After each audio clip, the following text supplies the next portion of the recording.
नमस्कार दोस्तों, स्वागत है आपका इनसाइड न्यूज यूपी चैनल पर। हम लाते हैं आपके लिए उत्तर प्रदेश की हर बड़ी खबर सबसे पहले। इसके लिए वीडियो को लाइक और चैनल को सब्सक्राइब करें।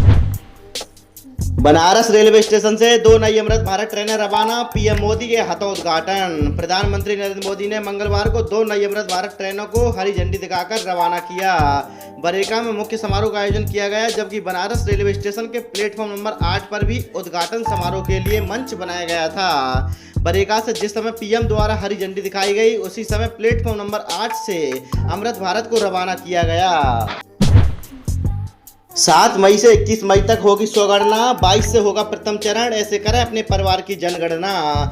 जनगणना 2027 के प्रथम चरण को संपन्न कराने के लिए हाथरस के मुख्य विकास अधिकारी पीएन दीक्षित की अध्यक्षता में बैठक की गई। इसमें जनपद के सभी खंड विकास अधिकारियों एवं सहायक विकास अधिकारियों को 7 मई से 21 मई 2026 के बीच स्वगणना की तैयारी और ग्रामीण क्षेत्रों में व्यापक प्रचार प्रसार करने के निर्देश दिए गए। राहुल गांधी नागरिकता मामले में अब जस्टिस मनीष माथुर करेंगे सुनवाई, जज सुभाष विद्यार्थी केस से हटे। कांग्रेस नेता राहुल गांधी की नागरिकता को चुनौती देने वाली याचिका पर अब इलाहाबाद हाईकोर्ट की लखनऊ खंडपीठ में अब न्यायमूर्ति मनीष माथुर की एकल पीठ सुनवाई करेगी। मंगलवार को यह मामला न्यायमूर्ति मनीष माथुर के समक्ष सूचीबद्ध हुआ। मामले की सुनवाई के दौरान याचिकाकर्ता एस विघ्नेश सिंह ने कोर्ट से मामले में आवश्यक दस्तावेज दाखिल करने के लिए समय मांगा। अदालत ने याची के इस अनुरोध को स्वीकार करते हुए अगली सुनवाई के लिए 7 मई की तारीख तय की है। यूपी पंचायत चुनाव में देरी होने पर सामने आने लगी अनोखी मांग, राजभर बोले सीएम योगी का होगा फाइनल फैसला। त्रिस्तरीय पंचायत चुनाव समय पर नहीं हो पाने की तस्वीर साफ होते ही पंचायत प्रतिनिधियों की बेचैनी बढ़ गई। मंगलवार को योजनाओं की जानकारी देने के लिए आयोजित क्षेत्र पंचायत प्रमुखों कार्यशाला पंचायत प्रतिनिधियों का कार्यकाल बढ़ाने का अखाड़ा नजर आया, जिसके बाद मंच से पंचायती राज मंत्री ओम प्रकाश राजभर ने कहा कि पंचायत प्रतिनिधियों का कार्यकाल बढ़ाने का प्रस्ताव मुख्यमंत्री योगी आदित्यनाथ के समक्ष रखा जाएगा। पूरी कोशिश होगी कि सरकार कार्यकाल बढ़ाने पर राजी हो जाए, अंतिम निर्णय मुख्यमंत्री को करना है। यूपी के सिर्फ इन शिक्षा मित्रों को ही मिलेगा बढ़ा हुआ मानदेय, सरकार ने भुगतान के लिए जारी किए 230 करोड़ रुपए। परिषदीय स्कूलों में कार्यरत शिक्षा मित्रों को इस माह से 18,000 रुपए प्रति माह मानदेय मिलेगा। इसके भुगतान के लिए सरकार ने 230 करोड़ रुपए से अधिक की धनराशि जारी कर दी है। यह भुगतान सीधे शिक्षा मित्रों के बैंक खातों में पीएफएमएस प्रणाली के जरिए किया जाएगा। यह राशि जिलों में प्राप्त शिक्षा मित्रों की संख्या के आधार पर तय की गई है। बेसिक शिक्षा अधिकारियों को स्पष्ट निर्देश दिए गए हैं कि भुगतान केवल उन्हीं शिक्षा मित्रों को किया जाए जिन्हें वित्तीय वर्ष 2025-26 में समग्र शिक्षा के तहत मानदेय मिल चुका है। आरटीई दाखिले में लापरवाही पर बीएसए का सख्त एक्शन, यूपी में 36 स्कूलों को नोटिस जारी। शिक्षा का अधिकार अधिनियम के तहत गरीब बच्चों को प्रवेश देने में निजी विद्यालयों की उदासीनता लगातार बनी हुई है। हालात यह है कि नोटिस पर नोटिस जारी होने के बावजूद कई स्कूल प्रशासन नियमों का पालन करने को तैयार नहीं। जिलाधिकारी के निर्देश पर जिला बेसिक शिक्षा अधिकारी विपिन कुमार ने सख्त रुख अपनाते हुए राजधानी के 3 दर्जन से अधिक निजी विद्यालयों को नोटिस जारी कर उनसे स्पष्टीकरण मांगा है। योगी सरकार के प्रयास से 73,078 हेक्टेयर गन्ना क्षेत्रफल में स्थापित हुआ ड्रिप इरिगेशन संयंत्र। योगी सरकार में किसानों का हित प्रमुख प्राथमिकताओं में शामिल है। किसानों को लाभ पहुंचाने के लिए पिछले 9 वर्षों से लगातार कोशिशें जारी हैं। अलग अलग तकनीकी को बढ़ावा देकर किसानों की आय बढ़ाई जा रही है। इसी क्रम में गन्ना विकास एवं चीनी उद्योग विकास विभाग ने ड्रिप इरिगेशन को बढ़ावा दिया है। यह तरीका अपनाने वाले किसानों को गन्ना उत्पादन में 25% तक की बढ़ोतरी मिली है। गन्ना विभाग के मुताबिक पिछले 9 वर्षों में 73,078 हेक्टेयर गन्ना क्षेत्रफल में ड्रिप इरिगेशन संयंत्र की स्थापना की जा चुकी है। केंद्र की मंजूरी के बावजूद यूपी में आलू खरीद में देरी, किसानों को हो रहा है नुकसान।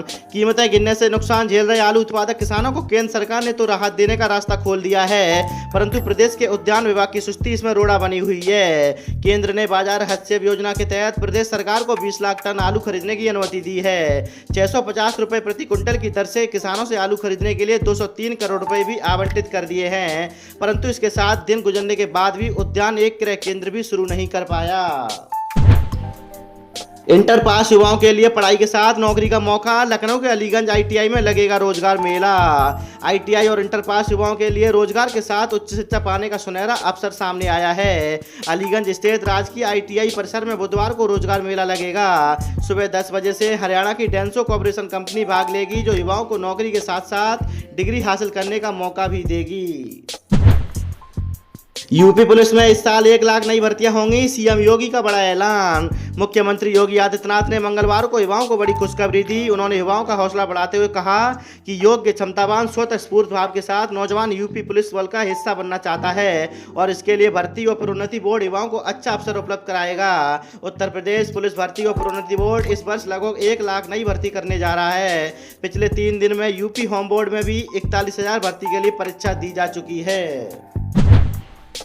30 दिन तक नहीं कटेगी बिजली, स्मार्ट प्रीपेड मीटर के इन उपभोक्ताओं को मिलेगी राहत। बदायूं जिले में विद्युत निगम की ओर से स्मार्ट प्रीपेड मीटर को लेकर उपभोक्ता मार्गदर्शिका जारी की गई है, जिसके अनुसार 1 किलोवाट प्रीपेड उपभोक्ता का कनेक्शन बैलेंस खत्म होने के बाद 30 दिन तक बिजली आपूर्ति बंद नहीं होगी। इसके साथ ही 2 किलोवाट के उपभोक्ताओं के लिए 200 रुपये का इमरजेंसी क्रेडिट दिया जाएगा। इसके बाद भी बिल जमा नहीं किया जाएगा तो कनेक्शन खुद ही कट जाएगा।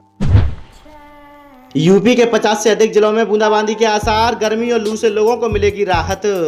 प्रदेश भर में अप्रैल के आखिरी सप्ताह में जून जैसी तपेश महसूस की जा रही है। पूरब से पश्चिम तक गर्म हवा के थपेड़ों ने लोगों का घर से निकलना मुश्किल कर दिया है। दोपहर के समय सड़कों पर सन्नाटा पसरा रहा है और आसमान से बरसती आग जैसी धूप जनजीवन को प्रभावित कर रही है। सफाई कर्मचारी ने ताज की मीनार से बनाया ऐसा वीडियो, अधिकारियों के उड़ गए होश, सुरक्षा पर भी सवाल। सैलानियों के भ्रमण के लिए बंद की गई ताजमहल की मीनार पर चढ़कर ताज का 360 डिग्री व्यू का वीडियो बना लिया गया। सोशल मीडिया पर अपलोड करने पर वीडियो वायरल हो गया। भारतीय पुरातत्व सर्वेक्षण ने जांच की तो पता चला कि संविदा पर तैनात सफाई कर्मचारी ने मीनार पर चढ़कर वीडियो बनाया था। उसे तत्काल नौकरी से निकालते हुए वीडियो डिलीट करा दिया गया। आगरा के फाउंड्री नगर में सैटेलाइट बस स्टेशन जल्द होगा शुरू, ट्रैफिक जाम से मिलेगी राहत। फाउंड्री नगर में सैटेलाइट बस स्टेशन बनकर तैयार हो चुका है। बस स्टेशन के बृहद स्तर पर विकास को 138 करोड़ रुपए का प्रस्ताव स्वीकृत हो चुका है। बस स्टेशन शुरू होने से अलीगढ़ हाथरस की ओर आने वाली बसों का ठहराव वहीं हो सकेगा, जिससे शहर में ट्रैफिक व्यवस्था में सुधार होगा। जिला उद्योग की बंधु की सोमवार को कलेक्ट्रेट में हुई बैठक में राज्य सड़क परिवहन निगम के अधिकारियों ने यह जानकारी दी। डीएम मनीष बंसल ने बस स्टेशन का शीघ्र शुभारंभ करने के आदेश दिए। यूपी बोर्ड एग्जाम 2026 के परिणाम पर आपत्ति हो तो शिकायत एवं निवारण प्रकोष्ठ में करें कंप्लेन, 1 महीने का अवसर। यूपी बोर्ड वर्ष 2026 की हाई स्कूल एवं इंटरमीडिएट परीक्षा का परिणाम घोषित कर चुका है। परिणाम से संबंधित किसी भी समस्या के त्वरित निस्तारण के लिए शिकायत एवं निवारण प्रकोष्ठ का बोर्ड ने गठन किया है। यह प्रकोष्ठ 29 अप्रैल से 29 मई तक कार्य करेगा। शिकायत दर्ज कराने के लिए परीक्षार्थियों की सुविधा को ध्यान में रखकर सभी 5 क्षेत्रीय कार्यालयों की ईमेल आईडी एवं दूरभाष नंबर जारी किए गए हैं। हजारों मेडिकल अनफिट रेल कर्मचारियों को मिलेगा प्रमोशन, देश भर में व्यवस्था लागू। रेलवे में कार्यरत उन हजारों कर्मचारियों के लिए एक बड़ी और सुखद खबर है जिन्हें स्वास्थ्य कारणों से अपना पद बदलना पड़ा था। मेडिकली अनफिट होने के बाद वैकल्पिक पद पर कार्य करने वाले कर्मचारियों की पिछली सेवा को भी प्रमोशन के लिए गिना जाएगा। गंगा एक्सप्रेसवे के बाद उत्तर प्रदेश में बनेंगे 11 और नए एक्सप्रेसवे, भूमि अधिग्रहण का काम शुरू। प्रधानमंत्री नरेंद्र मोदी 594 किलोमीटर लंबे नवनिर्मित गंगा एक्सप्रेसवे का हरदोई में बुधवार को जब लोकार्पण करेंगे तो प्रदेश में संचालित एक्सप्रेसवे परियोजनाओं की कुल लंबाई 1910 किलोमीटर हो जाएगी। इसके साथ ही देश के एक्सप्रेसवे नेटवर्क में उत्तर प्रदेश की हिस्सेदारी 60% से अधिक हो जाएगी। एक्सप्रेसवे परियोजनाओं की श्रृंखला में 29 अप्रैल से मेरठ से प्रयागराज तक बने प्रदेश के सबसे बड़े गंगा एक्सप्रेसवे के जुड़ने के साथ ही निर्माणाधीन लखनऊ कानपुर एक्सप्रेसवे का भी मई में लोकार्पण होना है। सीएम योगी करेंगे शिव मंदिर पर ध्वजारोहण, क्यूआर कोड से युक्त पास से होगा प्रवेश, 1000 मेहमान होंगे शामिल। राम मंदिर के परकोटा स्थित शिव मंदिर पर बुधवार को उत्तर प्रदेश के मुख्यमंत्री योगी आदित्यनाथ ध्वजारोहण करेंगे। इस आयोजन की सभी तैयारियां पूरी कर ली गई हैं। समारोह में 1000 से अधिक विशिष्ट अतिथियों के शामिल होने की संभावना है। कार्यक्रम में अयोध्या के प्रमुख संत धर्माचार्य, विश्व हिंदू परिषद, संघ और भाजपा के पदाधिकारियों व कार्यकर्ताओं को आमंत्रित किया गया है। स्थानीय लोगों को विशेष प्राथमिकता दी गई है। मांगलिक कार्यों में बधाई वसूलना किन्नरों का कानूनी अधिकार नहीं, यह इच्छा पर है निर्भर। हाईकोर्ट की लखनऊ पीठ ने एक अहम फैसले में स्पष्ट किया है कि किन्नरों को शुभ अवसरों पर दी जाने वाली पारंपरिक भेंट या उपहार लेने का कोई कानूनी अधिकार नहीं है। न्यायमूर्ति आलोक माथुर और न्यायमूर्ति अमिताभ कुमार राय की खंडपीठ ने यह फैसला गोंडा जिले की किन्नर रेखा देवी द्वारा दायर याचिका को खारिज करके दिया।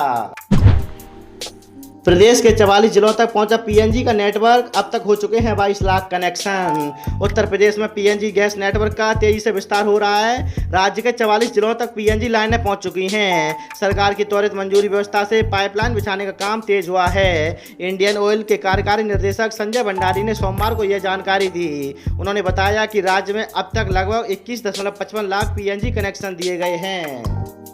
तो दोस्तों, वीडियो पसंद आया हो तो वीडियो को लाइक, चैनल को सब्सक्राइब करें और आप इस वीडियो को कौन से जिले से देख रहे हैं कमेंट बॉक्स में जरूर बताएं।